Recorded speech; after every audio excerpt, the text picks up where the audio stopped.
What's up, y'all? I'm Caden. I'm 19 years old and I own 44 Section 8 rental properties that generate me $60,000 a month in guaranteed government backed income. And in this video, I'm going to be breaking down the exact beginner's guide to Section 8 investing, the same system that I use to build my portfolio, and the same system that I'm now teaching all of my students. And here's what's crazy: I didn't have rich parents, I didn't start with the trust fund. All I did was figure out what works and I built a system around that. And now my students are doing the exact same thing.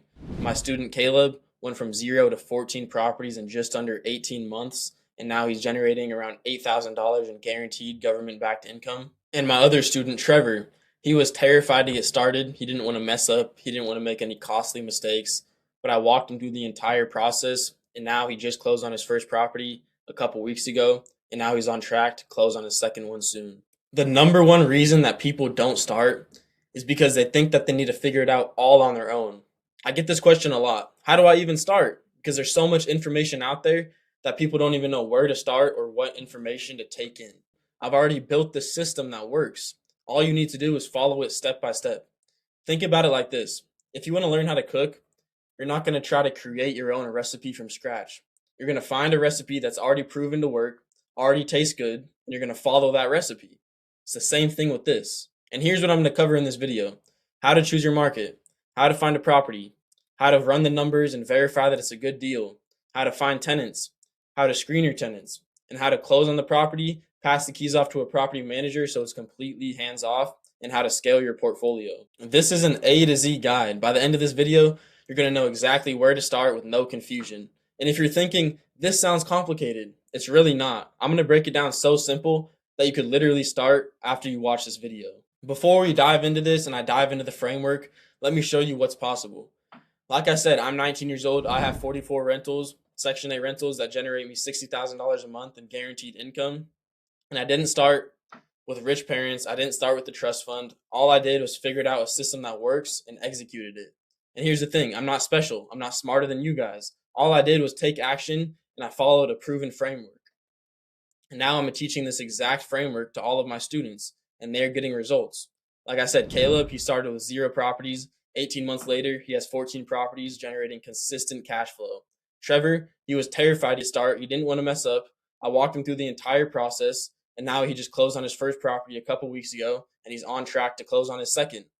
This isn't luck. These aren't anomalies. It's a pattern. And that's why I created the Section 8 playbook, a done with you mentorship designed for people with at least $15,000 to acquire 1 to 3 properties within 60 days. And no, this isn't just a course. This isn't just a bunch of videos that you're going to watch. This is a real one-on-one mentorship, a hands-on mentorship where it's like a partnership. We build your portfolio together. I'm going to guide you through every deal. You're not going to be left hanging. You're not going to be left guessing what your next step is going to be. I'm going to be there to guide you through the whole process. All right, let's dive into this. Step 1 is how to choose your market. This is where a lot of people mess up. They choose a market that looks good on paper, but it doesn't actually have a lot of deals, and they waste months looking for deals that don't even exist. And we're not doing that. Here's 3 criteria that your market must meet. Criteria number 1, 100,000 people or more. You might be asking why? Because the more people equals more tenant demand. The more tenant demand equals property rents faster, you're going to have lower vacancy rates and more cash in your pocket. If you pick a city with like 50,000 people, you're going to struggle to find tenants, you're going to have long vacancy periods, and you're just going to lose money overall. Criteria number 2, deal availability. This is critical. You need to be investing in a city that has a surplus of deals under $100,000. You might be asking why? Because you're not just buying one property, you're trying to scale and build a portfolio. And you want to scale that portfolio within the same city. Because if you scale within the same city, you're going to be able to use the same property management. You're going to be able to get used to the housing authority, build a connection with the people who work there. You're going to be able to use the same handyman. And it's just going to be overall a way more simple and straightforward process. If you buy in a city that has like 5 deals under $100,000, that's going to hold you back. You're not going to be able to scale your portfolio in that city. And that's the difference between a successful portfolio and a portfolio that flops. Criteria number 3, Section 8 demand. Here's a pro tip that most beginners don't know. You can call the local housing authority and ask them how many outstanding vouchers they have, and that'll tell you whether there's a lot of tenants looking for housing or if there's not many. And if there's not many, then you might struggle to find tenants. And that's obviously going to higher your vacancy rate and make you lose more money overall. I've seen investors pick markets with low voucher counts and then they're wondering why they can't find tenants. Don't be that person. Make one phone call, get the number, and move on. Here's a quick recap of the market checklist. City population, at least 100,000, but obviously the more the better. Properties under $100,000. There must be a surplus of deals within that city so you can scale in the same city. And lastly, Section 8 tenant demand. Like I said, call the local housing authority, figure out how many tenants have outstanding vouchers, and if you verify these three things, then you found your market. Step number 2, finding a property that meets this exact criteria. Not all properties are equal, and you need to be selective. Most beginners just buy the first property that they find that looks good, and they wonder why it doesn't cash flow. And we're not doing that. Here's exactly what you're looking for and why each criteria matters. First off, make sure that the property has at least 3 bedrooms, because Section 8 pays based on the bedroom count. So you're going to get more for a 3-bedroom than you would get for a 2-bedroom. And you would get more for a 4-bedroom than you would get for a 3-bedroom.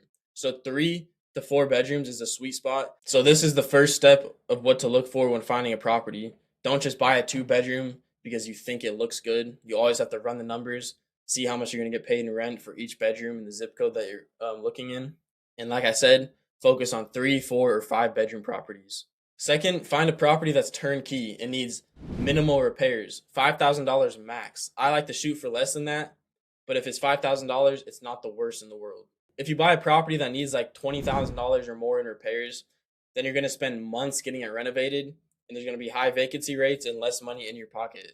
The faster you can get a tenant in the property, the faster you're going to be cash flowing, the higher the cash on cash return is going to be, and the more cash that's going to be in your pocket overall. And next, you have to verify the rent you're going to receive.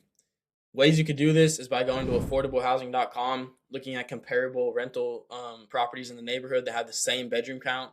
And that's crucial. Make sure it's the same bedroom count.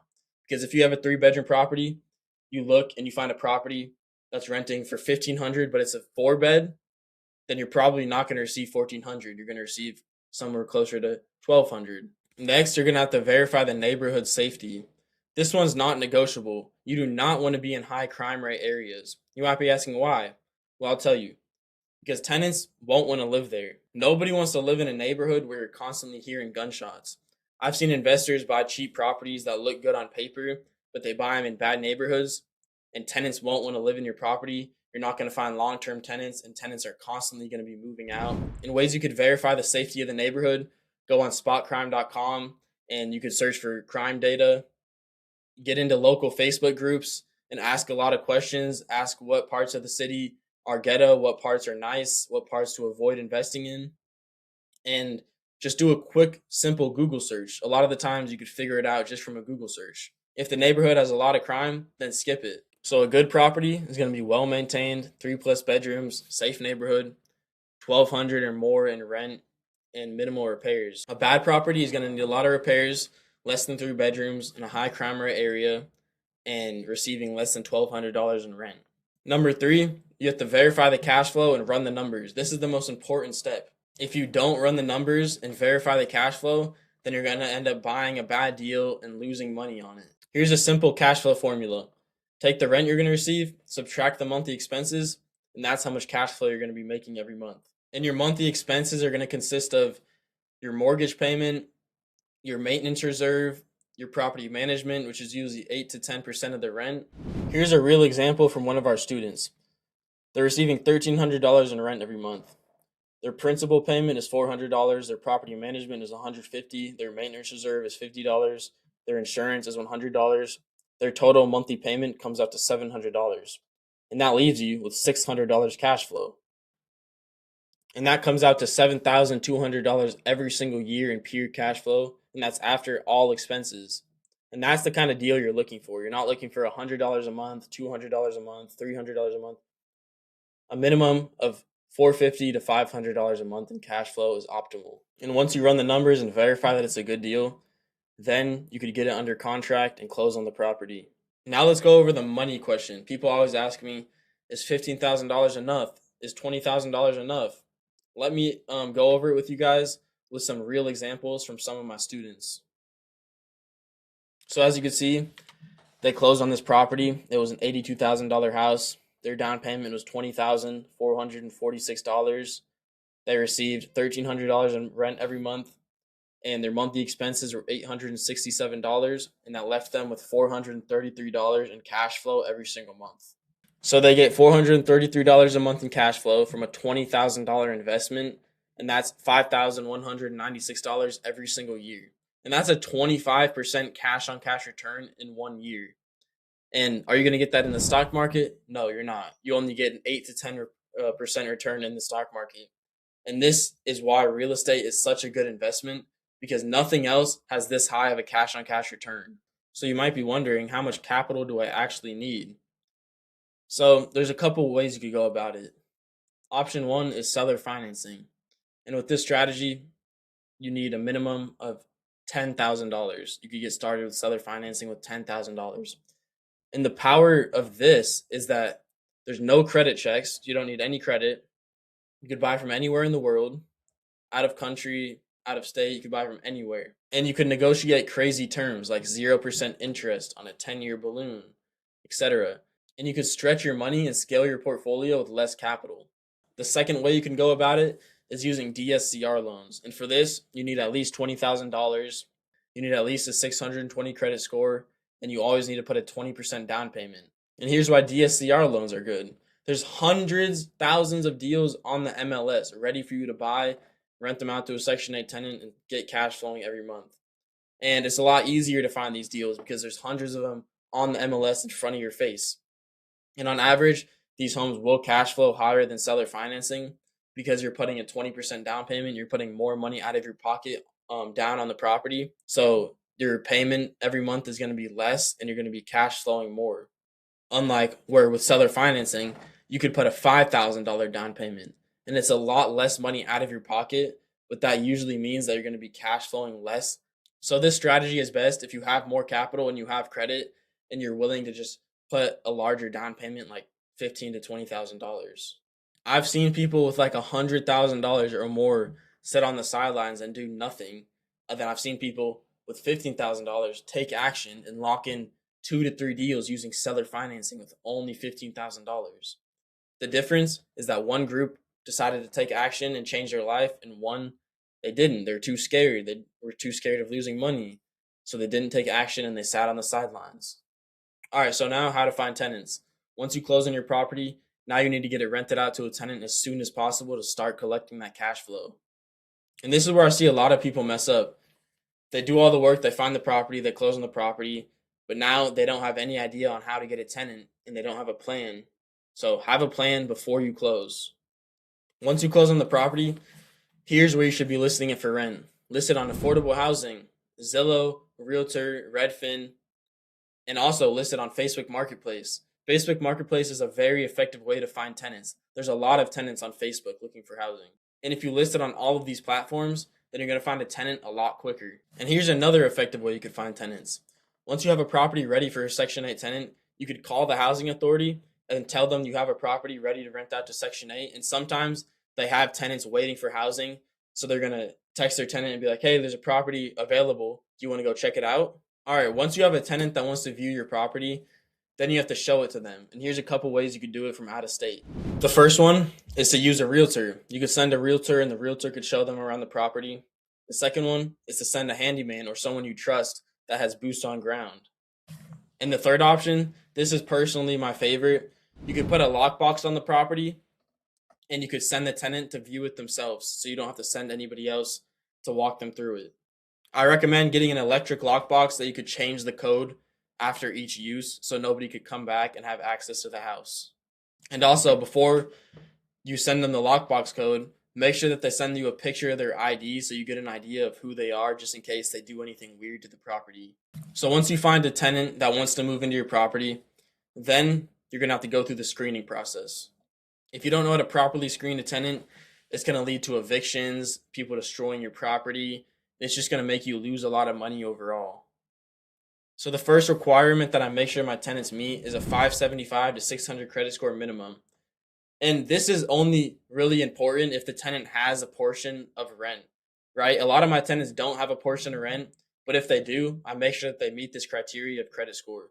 because if they have a $50, a $200 portion of rent and they have a terrible credit score, then it's likely that they're not going to pay their portion on time.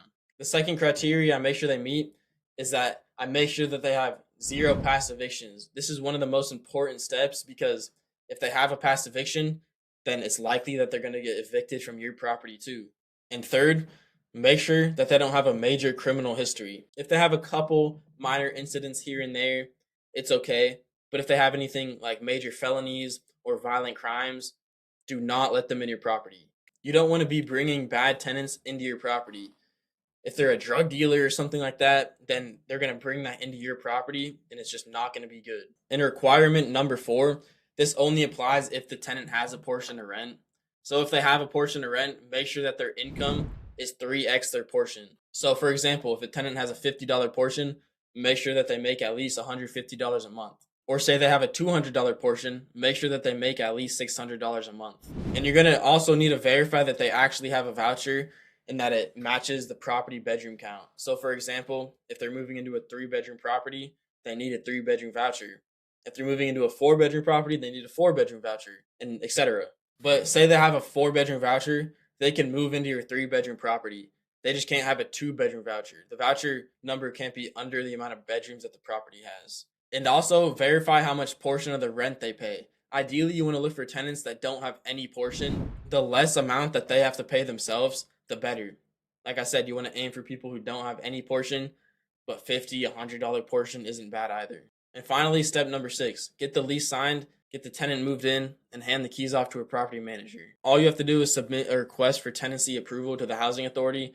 This usually takes 1 to 2 weeks. And make sure that you have all the documentation ready to avoid any delays. And when creating the lease, you have a couple of options. You can either find a template online and copy that. I personally share my exact lease template to all of my students. Or you could just have a lawyer create you a lease. Either way, your lease should include clear terms about who pays for appliances, any specific rules you want to enforce, or anything else you want to put in place to protect yourself. And mind you could put anything in the lease. You could include something like tenants pay $50 a month for a gardener to come by and clean up the property on the outside.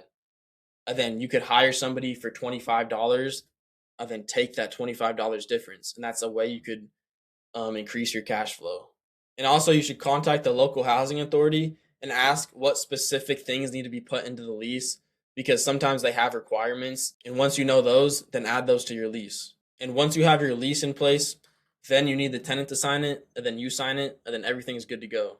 Once the lease is signed and approved by the housing authority, then you pass everything to your property manager. They handle the tenant communication, tenant issues, maintenance issues, rent collection, and everything on that ground. And then you just sit back and collect guaranteed rent every single month. And here's the beautiful part about Section 8. The government pays you every single month. It's guaranteed. It's not dependent on the tenant's ability to pay. The U.S. government literally backs the entire program. Here's the timeline to your first check. Week 1 to 2, find a tenant, get the lease signed and approved. Week 3 to 4, the tenant will move in. And then from there, you're going to receive cash flow every single month. Here's what's really possible when you actually take action.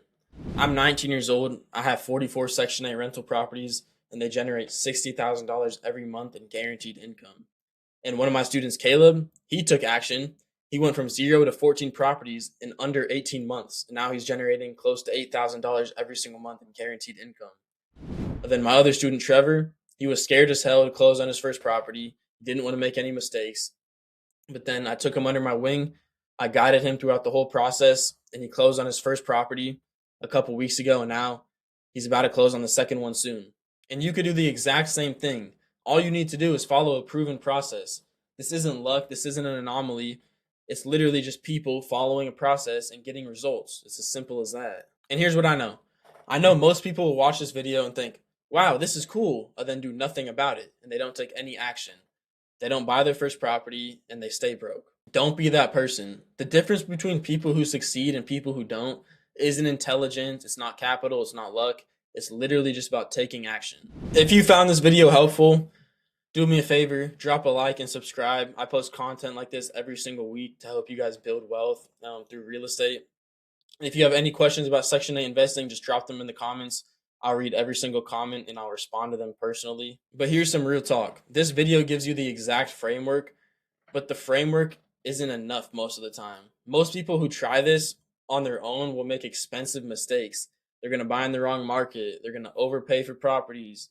They screen the tenants poorly and the tenant gets evicted. They lose a lot of money that way. And they miss the tax deductions and they leave a lot of money on the table. And that's exactly why I created the Section 8 playbook.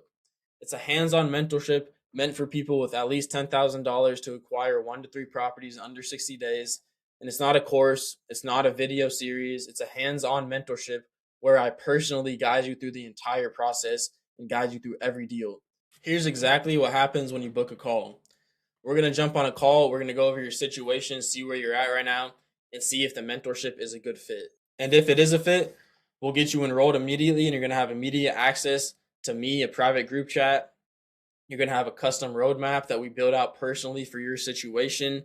You're going to have access to the weekly group coaching calls, private deal review support, and we're going to get you on track to acquire your first property in under 60 days. So if you're interested, click the link in the description to book a free strategy call, and spots do fill up fast, so book as soon as you can. But yeah, I can't wait to talk to all of you guys, and I'll see you guys in the next one.